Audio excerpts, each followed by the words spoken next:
Friday, the 20th of September 2024, and it is a pleasant morning and a warm welcome to your program, Good Morning Sierra Leone, the program that always starts your day. I am Shaku Smiler. I am Princess Gibson. Our quote of the day is from an American physician and author, Slbc Tv, and it says, even if you cover the whole world with darkness, you can never stop the sun from rising. Coming up in this edition, over alleged fraudulent activity, ACC arrest 39 SLRSA staff. As a result of the proliferation of illegal nursing schools, Nurses and Midwives Council announced list of nurse training institutions in the country. And Council of Churches commemorates centenary celebrations. We invite you to participate by sending in your text to the number on the screen, or you find us on Facebook at Slbc Live on Channel 31 and other social media handles. Good morning, Sierra Leone. Stay with us.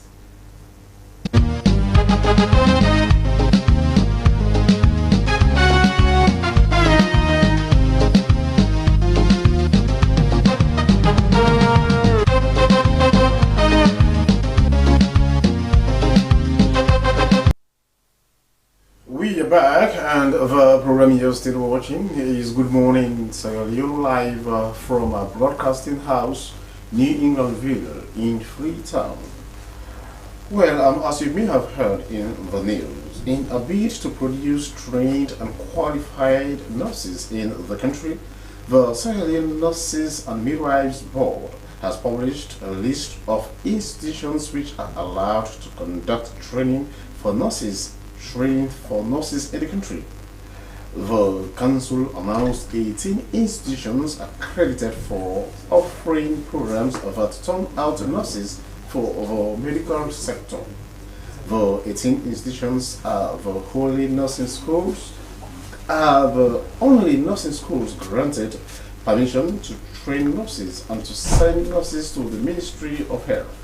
Meanwhile, the Sierra Leone Nurses and Midwives Council has expressed dissatisfaction over the proliferation of illegal nursing schools in the country.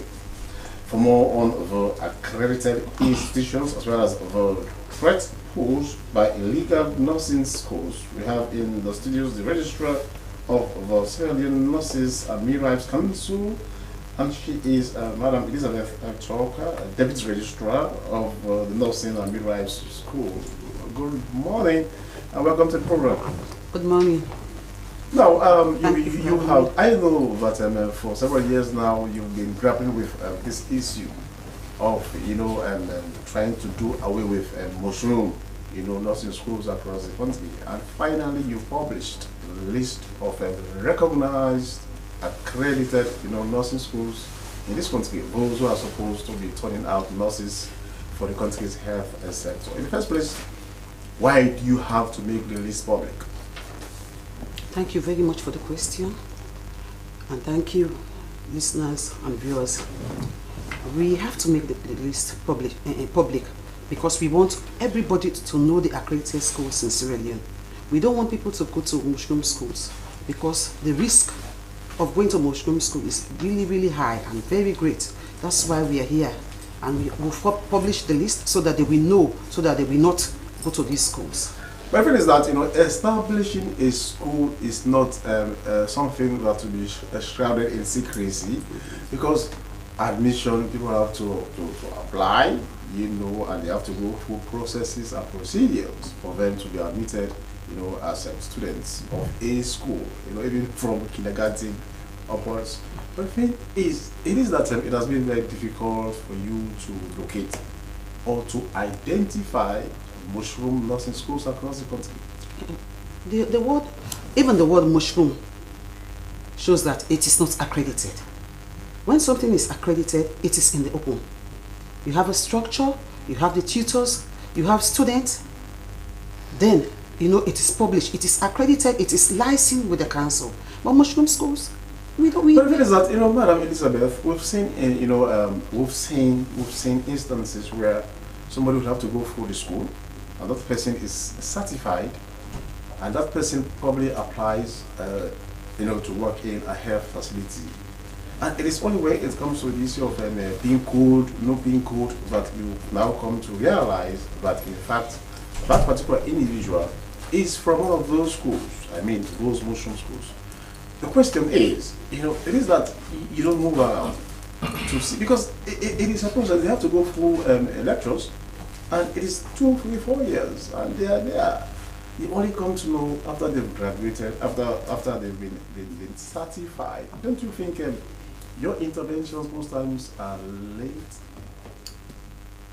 We know, the council our bill was passed in Parliament in 2023. And some of these mushroom schools have been existing or have been there even before the act. For you to just go and stop a school, you have to have the act with you, something that is ordering you to do it. For you to say that these schools have been, they went through 3 years and they were certified, no. It is only the Nursing and Midwifery Council that gives certification to trained and qualified nurses. They don't have. No, I'm talking about the institutions. I know that they have to be licensed for them to work. Like, for example, a few weeks or months ago, working through, I saw they come to New England here, where they are, giving their license, right? That's why we work. So now the thing is that I'm not talking about you as the board. I'm talking about the institutions where they went through. That's why I'm here, to give the names of accredited institutions, so that the populace will know that these institutions are not accredited, so that the students will not go to these schools. The question Sheku is posing is, how do these institutions find their way to the operating space when there are structures to check?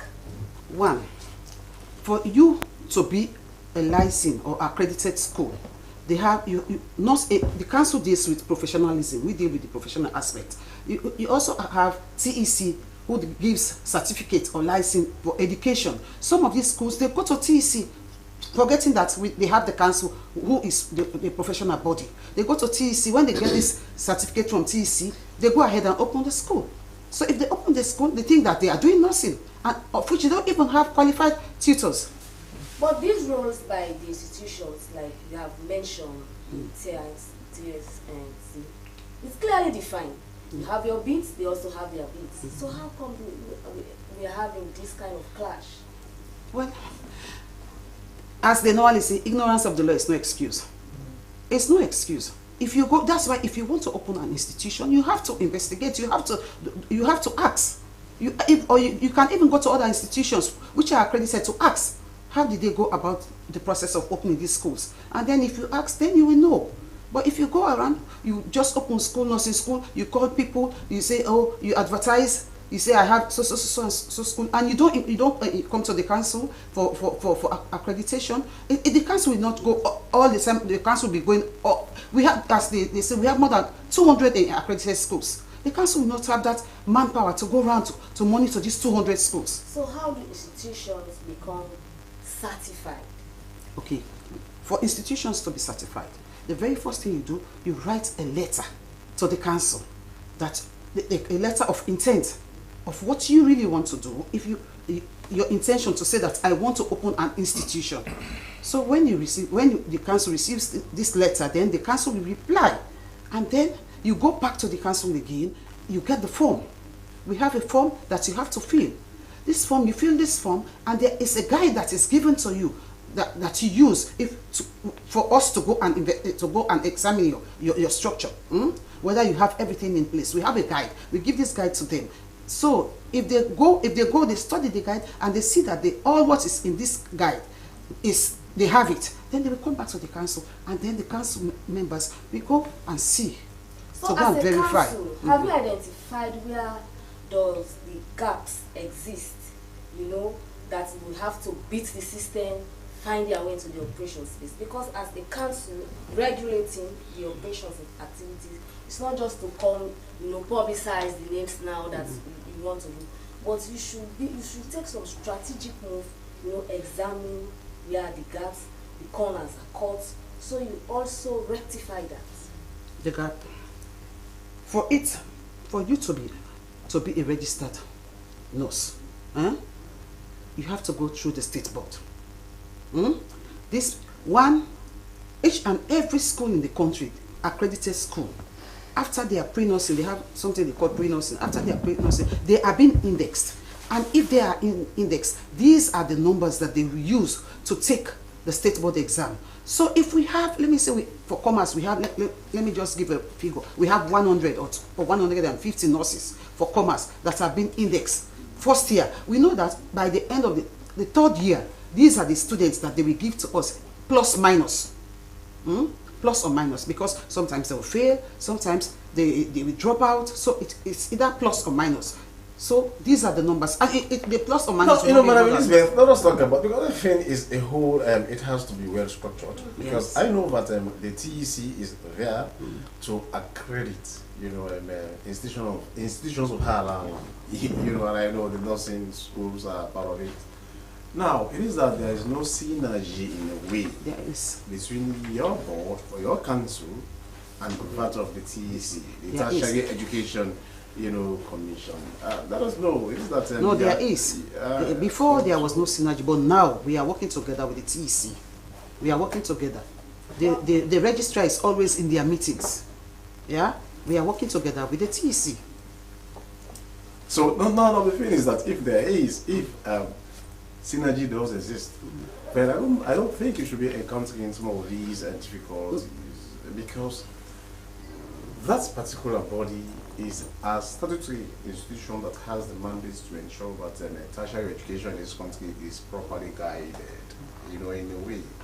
And for the fact that you are also operating at that level, at a tertiary level, you should be there should be that collaboration, because the thing is, now if somebody goes through a process for 3-4 years, as the case may be, and the person comes out with the expectation of that he or she has come from an accredited institution, only for him or her to be told, no, you cannot practice because you've not gone through the nurses and midwives council, then there is a problem. There is a serious gap there. These schools are not accredited. They did not go through the accredited process. They just set up on their own? No, these schools, they registered for educational purpose. But in the case of the council, it is being done professionally. So these schools, TEC give them the educational license, and the council gives them the professional license. License for education as to what? To train as a registered nurse. That's what we give. TEC. No, the TEC. It's for education. So in other words, if I can get you clearly, Madam Elizabeth, is that when they approach TEC, what TEC gives them is not for them to go and start offering nursing. No. Yeah? They don't give them. Yes, for example, for other disciplines. Yes, they don't give them for nursing. So what they now do is that to incorporate, nursing as part of yes, they don't give them. TEC right? Don't give them for nursing without your notice. Yes. So is that so now you've got names. Yes. Which you will read shortly of accredited or recognized schools for nursing in this country, which you shall be reading shortly. But then we continue with the program, and she is the deputy registrar of the Sierra Leone Nursing and Midwives Board, a council. Now it is a council. It's a council. Which means you are now operating at a higher level. Yes. All right. Thank you so much. Yes, we move to another issue. The Anti-Corruption Commission has arrested 39 staff members of the Sierra Leone Road Safety Authority following a raid at the authority's headquarters, according to the ACC operation, which was carried out by the ACC Scorpion Squad, targeted the license department and made allegations of fraudulent activities involving system operations. Well, in the studio to tell us more is Patrick Sandy, Director of Public Education and Outreach, ACC. So, this Good Morning Show, welcome. Thank you very much, and good morning to viewers. So now the Scorpion Squad is back and its operations. Can you give us insights to this arrest? Yes, so as you've just indicated, the Scorpion Squad is always that point has to be emphasized, because there are times people think that the Scorpion Squad is either no more or is dormant, but is always active. So as introduced, the Scorpion Squad had its hit on the system operators in the license department of the SLRSA based on an intelligence that we got. And the allegation is this. Now in the acquisition of license for vehicle, at least body license and stuff like that, a sort of payment have to be made to the National Revenue Authority. The system have been kind of synced, whereby the SLRSA has its own part, the NRA has its own part, and of course you have the banking system. So the NRA also should get an amount which the individual will go or institutions go and pay to acquire a license. So what was happening, as alleged, is that individuals will go, they make the payment to the system operators or to license officers, and that payment, of course, is done through the banking system. But after the payment has been done, including that which should go to NRA, the National Revenue Authority, of course, the receipts are issued also in that respect. But when the NRA is now doing a reconciliation on that amount of money that should come from SLRSA as a result of payment for licenses, they realize that that payment do not reflect. And it amounted to huge sums of money in the region of 2 millions and stuff like that. So this thing was brought to the attention of the ECC, and we definitely had to zoom in on the license officers and the system operators, because something was happening in that regard in terms of how was that amount of money missing, or how was it that NRA, that is supposed to be part of the system, and the funds are paid by individuals and they are receipted for, but in actual effect it does not reflect on the NRA. Mr. Sally, were you able to track, you know, because I know that I know it is not a new thing. It is not a new phenomenon. Anyways, but the thing is, the question is, were you able to track the period within which, you know, these things happened? You know, because the thing is that it must have happened within a period. No, yeah, basically at the moment we are just looking at activities that took place from the month of April. Oh, just April? August. No, to August. Oh. April, May, June, July, August. Wow. That is the period in question, and for which this suspicion has been raised, that this amount of money had gone missing and could not be accounted for. You know, Autospec is in charge of these processes, and also the system has been built by Autospec. But as I was saying, it is integrated, whereby you have NRA, I don't mention even NCRA, you see, and then the SLRSA. They are all built in one. So when payments are being done or checks are being done on issues around the NCRA, for instance, your identity and stuff like that, all of them should work in tandem. So equally so, when you make the payments should reflect that of NRA, because NRA is now captured. But over time, NRA should have access to their funds. But as I'm saying, licenses could have been paid for, including NRA, and that is receipted for with NRA fees incorporated. But at the end of the day, when the system itself is being done or entered into, it is no longer there. So as a matter of fact, people go into the system and then delete what has already been paid, and that deletion is now what reflects. So at the end of the day, you don't see the NRA.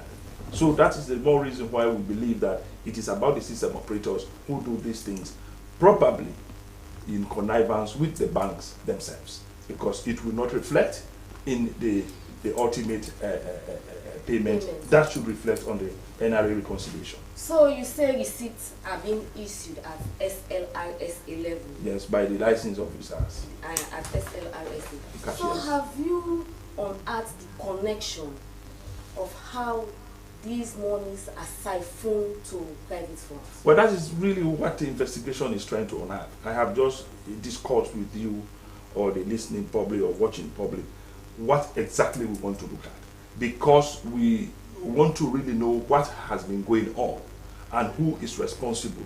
So that's the more, even out of the 39 people we arrested, on that very day we released on bail 23, and now we have 16, which we really think that we should be looking at them closely, relating to, as I've said, system operators across the country. We have about 11 stations across the country, because this did not just take place in Freetown. It's nationwide. So you have people who go for their payment of licenses in other places such as Bo, Kenema, etc., Port Loco, and then the same thing happened. So that is really what the investigation is now trying to unearth, so that at the end of the day we can equally come up with the amount of money. But as it stands, as I've said, the allegation received is an amount in the tune of 2 million. Now, let me come to this. I know probably I stand to be corrected, but I know that you've done systems and processes review as the SLRC, right? Well, certainly yes. Yes, you've done that. Yes. Now, and one of the among reasons for that is to prevent corruption. Oh, certainly. Yes, that is the much manual form. This is highly digital and technological. Okay. Now you've conducted systems and processes review at the SLIC. And as I said, one of the reasons for that is to prevent corruption. Prevention, correct. Corruption prevention. Correct. But how is it that even when you've gone there, you've taken your time to conduct the systems and processes review, and a few months later, this has been uncovered or discovered, as the case may be? Well, that's the point where people should know that you will do systems and processes review, you will put out recommendations, and it is now up to the institutions to ensure that those recommendations are taken on board. But also, in this particular form in which this action has happened, we should look at it that it is quite digital and technological. Systems and review process basically has to do with what should obtain actually. But now people have started going to the system. So it is now becoming a lot more digital. That's a more reason why we should also look at why people really don't want things to be done digitally. But now they have started interfering with systems as well. So it's going to be another thing for ACC to do. But doing or conducting systems review do not 100% make the institution not to be prone to corruption. We always make this point clear. We even have, again, our national anti-corruption strategy where you have integrity management committees existing in MBAs. But that in itself does not mean we just try to put in those systems. But if for any reason an issue or suspected acts of corruption come to the attention of the ACC, we'll still go in. Conducting systems review do not prevent the ACC from going into an institution. So the more reason why you see us there looking at issues that appertain to investigations and then whatever outcome. So does that put potential corrupt people ahead of the ACC's fight? No, not necessarily, but again, you do not have to dismiss that. Because as an institution, we always believe the act of corruption is dynamic.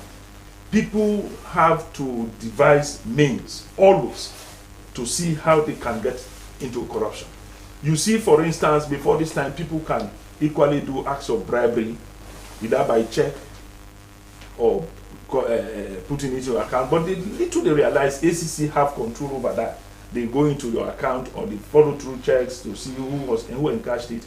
Now sometimes bribery is done. Ghana must go back. So the point is not, let us make this point clear so that people understand that corruption is dynamic. And people think as to how they can maneuver to get involved in corruption so that they cannot be caught by the ACC or law enforcement institutions such as the ACC. So it is that practical sense that we have to understand. So in any move that they are taking, they think we cannot. But once we have realized that that's the approach, we have people in house forensically that will look at it. But we should not go in now to say we'll prevent you from doing X, Y, Z. But if it is that you've identified, there is a saying that a problem identified is a problem half solved. Now you've known that they always want to beat the system. But definitely, once we are going to get this over, we make sure that the system now becomes much more watertight. But I tell you, every system is prone to these kinds of things. We also saw what happened in Israel when the Hamas had to penetrate their intelligence system and then do a lot of things. So systems are always prone to some of these things. So that is really what we should have in mind. But nevertheless, it is about the actions that we're going to take to address this issue that will be. Now, investigations are underway, and with the amendments to your act, the ACC, you can now prosecute, which you've been doing. Now, the thing is, let us know the level at which the investigations are, as we speak. Well, the investigations, we should bear in mind, Sheikh, always at this stage, we are talking to the individuals who sent out notices, so it's at a very progressive stage, and we will not definitely delve into the details because people have been admitted to bail. We don't want interferences with evidence and want to keep the integrity of the investigation. But trust me, it is an investigation that is being prioritized, and we'll make sure we conclude it as fast as possible. But let us bear in mind, as we are saying, it has to do with the system. So we should have somebody to ensure that you get into the system and begin to track all of these things as alleged. So are you suspecting any form of because it has to be a syndicate for them to be successful in whatever they are doing. Most corruption activities are that. So now are you suspecting a kind of a joint criminal enterprise? Well, that is what we will have to unearth. But most criminal activities, not excepting that which deals with the fight against corruption or offences are really being done in collusion with other parties. So that's the more reason why, just as we are saying, firstly, we want to know from the system operators, from the bankers, what has happened, and probably the person who is making the payment, the receipts being issued, and all of that. It involves quite a whole lot of issues to come up with, so that you can make things very clear and then pinpoint as to who played that role in making sure that government will lose such huge revenue. All right, okay, thank you so much. He is Patrick Sandy, the Director of Public Education, Standard Outreach at the country's anti-graft agency, the Anti-Corruption Commission, ACC. Well, it's about the SLRIC. We are in over 30 people are now being investigated for siphoning funds that are meant for the country's consolidated fund. And the program you're still watching is Good Morning Sierra Leone, live on the Sierra Leone Broadcasting Corporation. Well, we still have Elizabeth from the Nursing and Midwives Board of the country. Now, you have names which you want to read, names of institutions that are accredited, recognized by your council to operate as nursing schools in this country. Can you just quickly go through the list? Thank you. Let's start with the Western area.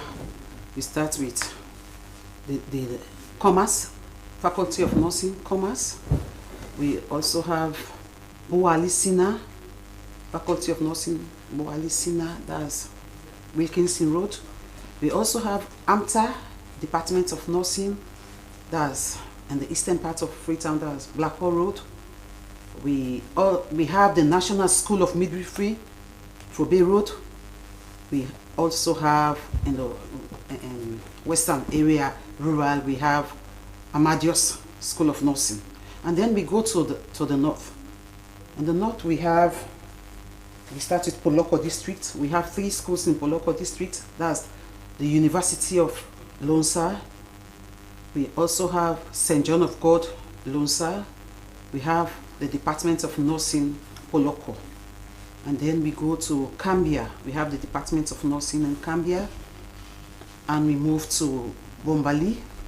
We have the Department of Nursing at University of Anisbai Kroma University.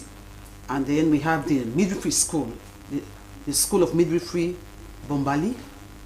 And then we go to Tonkolili. We have the Faculty of Nursing, Masanga. And we also move to my 91, we have the Central University, the Department of Nursing at the Central University. And then we go to the south. The south, we have the Department of Nursing, Jala University, and also we have the School of Nursing, Bo, which is known as Sombo, and the extreme end, both, that's Matru School of Nursing, and then we go to the Eastern Province. We also have the Department of Nursing, Eastern Technical University, and we have the newly opened Midwifery School, which is School of Midwifery, Kenema, some came. Okay, so these are the accredited. So these are the accredited schools. Okay. We have now 14. with your new act, with now the act that you are working with, Yes. which has given you more powers. Let us know what are the penalties, for illegal operations of illegally operating a nursing school without having accreditation from you.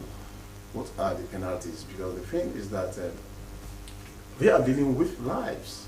You cannot just be a quack nurse and you are dealing with somebody's life, and you don't know what you're doing.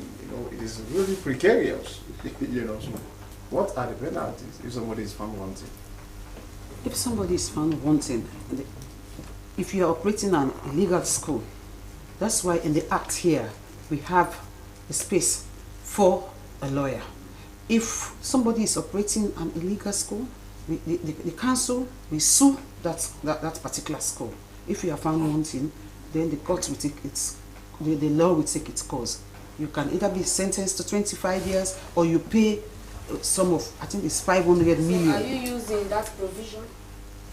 Excuse me? The provision? Yeah, it's in the act. Is that enforced? Yes, it's in the act. That's why we have the composition of the council members. If you turn to the page, because to page 4, it says one of the council member is the Solicitor General.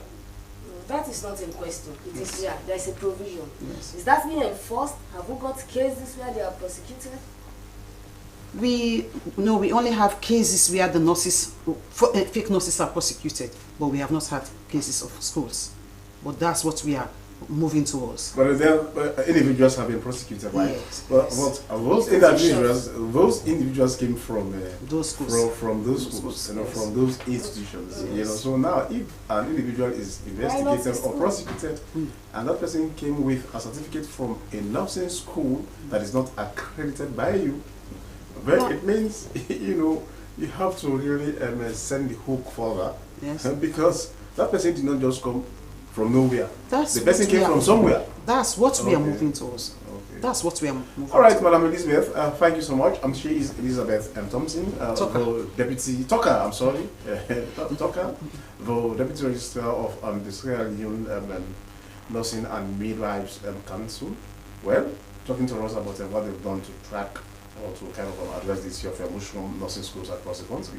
And the program you're still watching is Good Morning Sierra Leone. We go for a very short break and we'll be right back.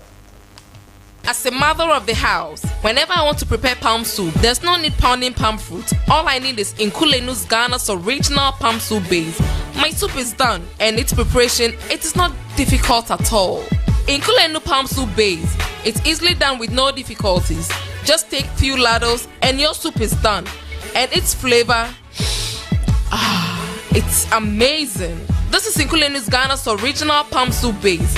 And this is Nkulenu's Ghana's original spiced palm soup base.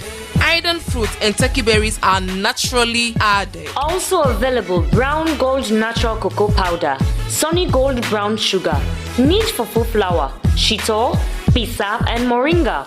All available at Nyami Ado Enterprise, 1 Lower Waterloo Street, Freetown. Nkulenu palm soup base. Ghanaian original taste.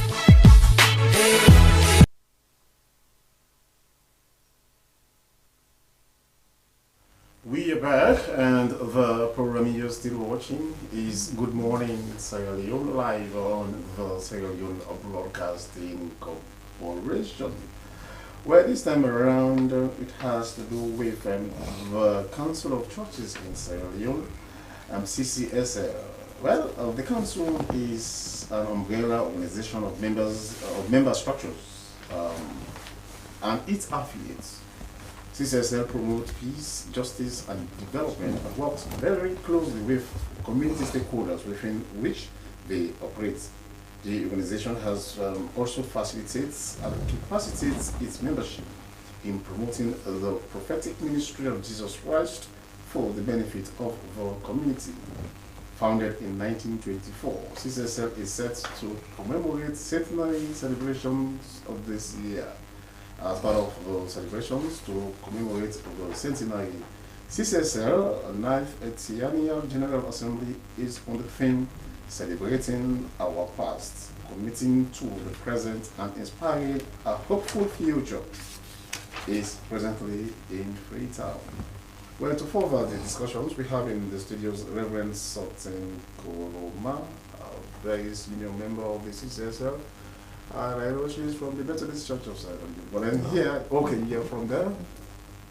And you are Congregational Evangelical. Okay, and you are representing the CCSL here, today you are representing the CCSL.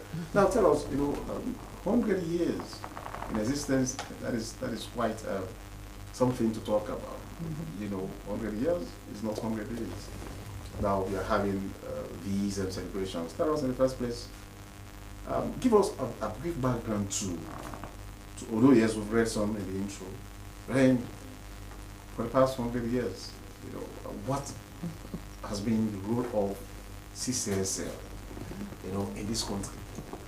As we are celebrating our past over the past century or decades, CCSL has played a pivotal role in shaping the social and spiritual landscape of the country, the various communities and lives of people in Sierra Leone.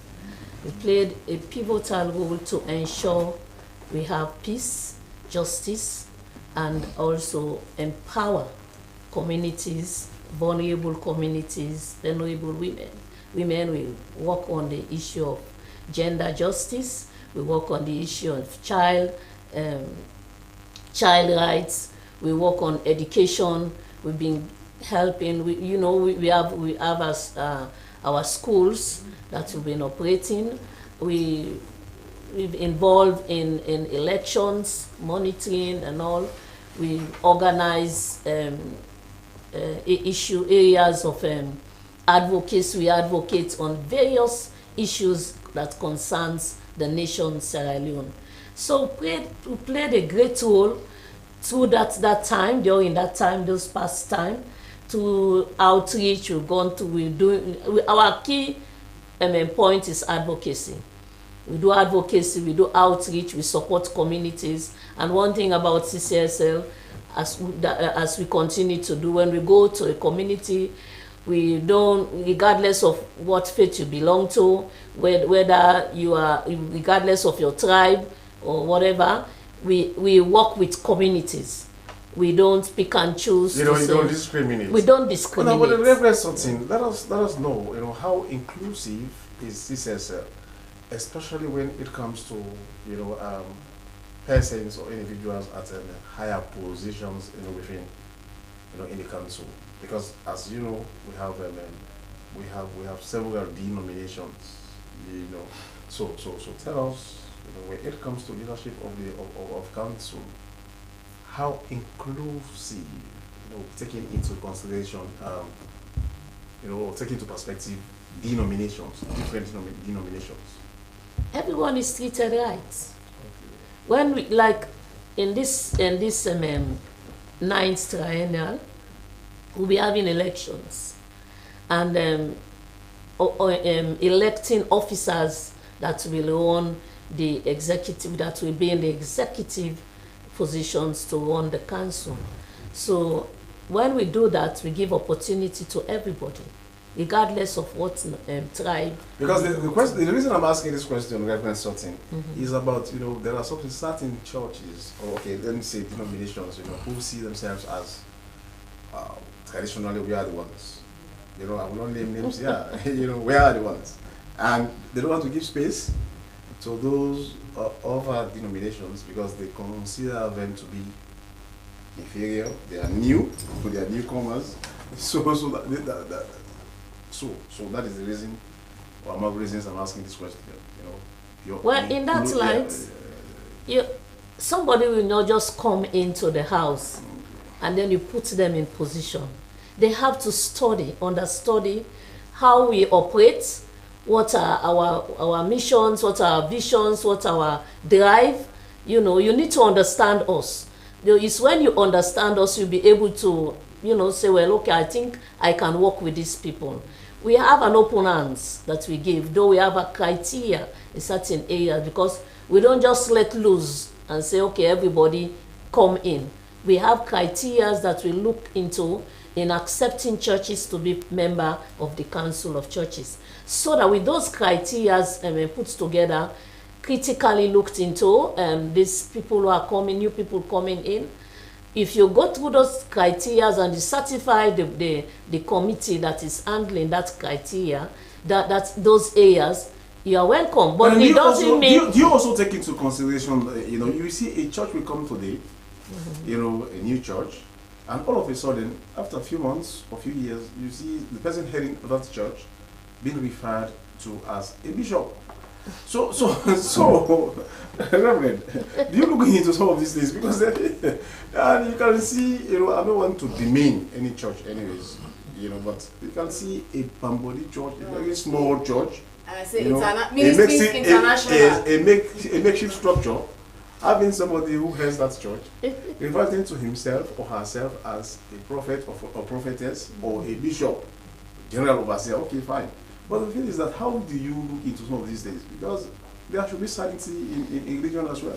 Well, that makes a difference with us, CCSL, right? For you to come into CCSL, it means you've gone through the rigorous criteria, because you don't only just apply and when we accept you.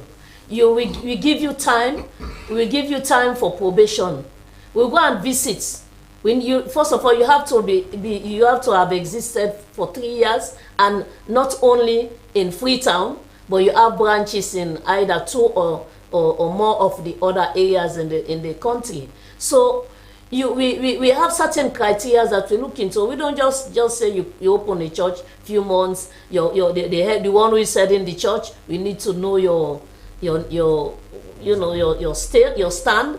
We present all our criteria. If you meet those criteria, then fine. And we don't just like as we are going into the triennial, there are churches who have applied and they've gone through interview here and there and all the rest of it. They've been presented. They are going to be presented to the annual conference, to the annual AGM, and those who are present at the AGM will have to approve of those churches that have gone through those criteria. They are certified, they will be accepted to be a member of the council. So that's why we don't have a large group of churches, because our criteria is too strategic, it's too strict. So for you to come to council, it means you met the criteria of council for you to be eligible to be a member. So that's the way we operate for the past 100 years. That's why we CCSL always have a stand in the nation, because we have integrity in what we are doing, and the leadership capacity, we look into it very well. I also know that the CCSL promotes Christian value. Yes, sure. So there are cases of teachings, preachings that are referred to as heresy, half truth, and that is becoming of concern to people. Does the CCSL also look at that? Yeah, it's a concern, and we work with the Ministry of Social Welfare that handles religious issues, right? Some of these issues come to council, and we collaborate. We work with other registered and what I would call it, other councils that maybe some of these churches belong to, and we sit together and we look at some of these issues. It's a concern. But we don't have the mandate to go and close churches. They apply to the ministry, and the ministry, what we are advocating now is we are looking forward to the point where in the ministry, the religious aspect of it, we'll be liaising with these various councils to ensure some of these churches are being dealt with properly, because a lot of heresy, as you said, is going around, and people are being deceived a lot in the faith, and it's creating a problem. But as I say, we don't have the mandate to go and close churches. What we do, the further we can go is to invite you. That's why when you're, if you are part of us, if you are not part of us, we relate with the group you belong to and call attention that you need to talk to this person, you need to intervene into this person's church so that we keep record state. Because some of these people are not properly followed or monitored. That's why some of these things are happening. If you find out, if you go out, like I know some countries who have closed down a lot of churches. Why? Because of some of these kind of things. You go and operate, you tell people, you give them white text or whatever to drink and say you're having it. When you are coming to council, all of these things we look into. We look into the doctrinal aspect of you. If it does not fit into council's doctrines, you will not be part of the council. Okay, because you don't just come and say, by the Holy Spirit, we move by the Holy Spirit. No, we have discipline that you have to walk through so that we can accept. Okay, Reverend, thank you so much, Reverend Sotin Mekroma. We shall come back to you shortly. Okay. But now we let's talk about the Albert Academy. I'm so excited, because yes, I'm supposed to. You have right now. Yes, I'm supposed to. Yes. I would probably say so. I'm supposed to. Yeah. Yes, definitely. The Albert Academy. So let's see what 120 years means for you. The Albert Academy is a secondary school founded in October 4th, 1904 in Freetown. The school is situated at Berry Street in Freetown. AA students have also referred to themselves as Okumeru boys due to the area in which the school is located in Freetown. The school is to celebrate 120 years anniversary next month. For more on the celebration, we have been joined in the studio by Kalilu Brahma, Social Secretary of AAAA. Good morning and welcome to the program. Good morning. So 120 years of existence, what does this mean for academic excellence? It means a lot. It's in fact our theme for this year's celebration titled Honoring Our Legacy and Innovating Our Future. So Albert Academy celebrating 120th anniversary. It's a milestone achievement for academic excellence in the country. If we are to call names of people who have went to the Albert Academy, we call for months, starting with the first executive president, starting with the first prime minister, the present bank governor, the present minister of information, and so forth. So if we say we want to call names of people who have gone through the walls of the Albert Academy, we'll call names for months. But I'm purposely here this morning to speak on the sponsored work which we have tomorrow. So before you come to your sponsored work, as an alumni, what are some of the solid contributions towards the school? We, for the past decades, and for me, I've been the executive for 5 years now. Presently, if you go to the Albert Academy school ground now, you notice that a month from now, Albert Academy will be the best school in the sub-Saharan, in terms of infrastructure, in terms of academic excellence, everything. A month from now, so we are changing narrative. So can we know how it changes narrative? One way of changing the narrative, academicians now, they see reasons why they should donate back to the Albert Academy, because they are seeing the worth of their money. Presently, we are embarking on a project of 1.6 billion oleums, which is the pavement of the school, and we are near completion. Come next week, the school will be paved with modern artificial turf. 120 years. We're talking about pavement. Well, pavement, there is something that binds all schools together. The dust binds academicians together. So you want to change the narrative now? Yes. The dust is what binds us together. Like other schools, they have what binds them together. Let us come to the celebrations proper. You know, I know that several activities are in place right now. In fact, celebrations had started long before now. In fact, this particular month was declared as an Albert Academy month. You know, I know several activities are going on. Now tell us, the sponsored work that is to take place tomorrow. Point of convergence, point of embarkation and disembarkation. Let us know, where do old peoples and current peoples assemble or converge, and where is this work going to take place from? Where to where? Let us know.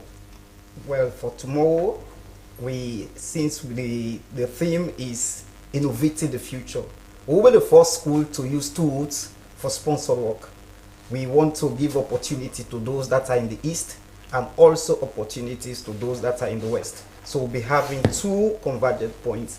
The first point is the Aberdeen Road NP filling station for the west, and then for the east, Upgun Turntable. So it's 7 a.m. in the morning, we will converge, and then we will depart at 9 a.m. for the Football Academy in Kington. For the final? The football match, final. Okay. But I know the classes have been playing, although my own class, where we are defeated some weeks ago. Anyways, but it is still Albert Academy. But the thing is, let us know, because there's also some kind of dress code, You cannot just be in attire, and you have to be identified. So let us know the dress code.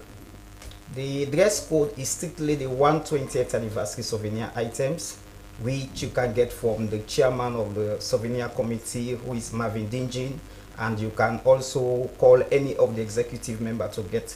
But if you can't afford the souvenir items, you can wear any academic color. And we have given us guidelines, about 9 guidelines for people to follow for tomorrow's sponsored work, because it's Albert Academy celebrating. We also want family members, friends, and relatives to be with us. So let us come to the day itself, the 6th of October, which is going to be the March Pass after the Thanksgiving, the service at the King Memorial United Methodist Church. A lot of talks are around about, especially the blazer. Some are saying it is expensive, So and according to what I've been hearing from the planning committee, one has to be in that blazer for you to be part of the procession. But I don't know if there are talks around kind of trying to have a rethink of probably the cost of the blazer and some other things, some other souvenir stuff. Are there discussions around that? For the cost already, the individual who did the pre-financing of the blazer already subsidized for that blazer. The actual cost, in fact, will have been 3,500 millions. But what he did was to remove the shipping fee and all other cost, because he is an academician. He is called Mohamed Ali, and he's managing a company called Zulima Dingo Investment and Companies. So he subsidized the particular fee. The actual fee for the blazer is 3,500 millions. Okay. So giving it at 2,000 millions, and if you look at the quality of the material, if you say you will even prefer to pay 2,500 rather than paying 2,000 millions. Okay, continue to say with us, Khalil, those integrities you discuss that, as we don't do marketing here. We still have member of the Executive Council of CCSL. Now we know the CCSL also forms part of what is normally referred to as conscience of society. How well has the CCSL achieved that? We in the past decades, call it so, we've achieved a lot in that area, because especially in the area of advocacy, we engage communities, we engage governments, we engage various groups in society, that we engage politicians in society to ensure what is the rights of the people, is adhered to, that justice prevail in the area of peace and development. We engage in those areas. We've been there for the nation. It's even in the CCSL. It's CCSL that brought forth the Interreligious Council that we are enjoying today.